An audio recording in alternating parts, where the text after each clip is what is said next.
ரங்கநாதாஷ்டகம் எழுதியவர் ஆதிசங்கரர். आनन्दरूपे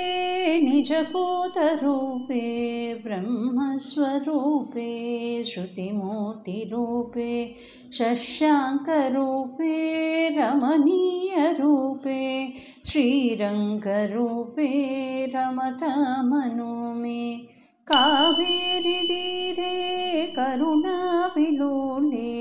मन्दारमूले धृतचारुकेले दैत्यान्तकाले अखिललोकलीले श्रीरङ्गलीले रमतामनो मे लक्ष्मीनिवासे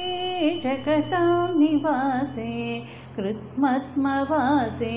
रविबिम्बवासे कृत्वानिवासे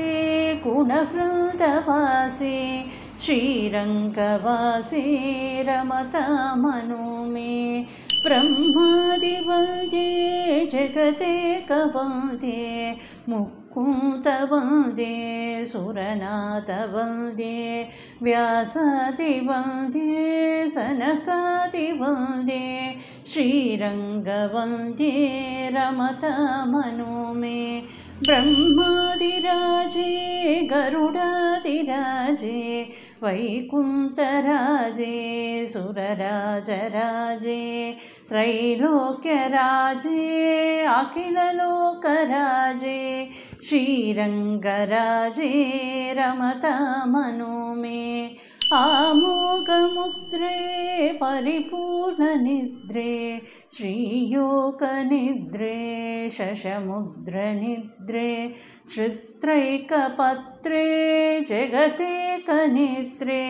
श्रीरङ्गपत्रे रमतामनो मे सच्चित्रसायी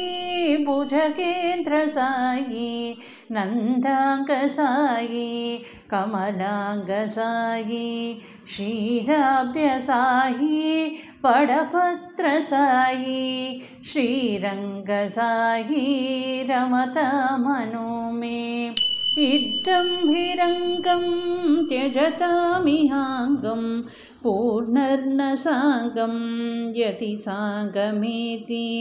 पानौरताङ्गं चरणाबुकाङ्गं याने विहङ्गं शयने भुजङ्गम् रङ्गनाथाष्टकं पुण्यं प्रातरुत्थाय पठेत् सर्वान् कामाप्नवाप्नोति रङ्गी सायुज्यमाप्नुयात्।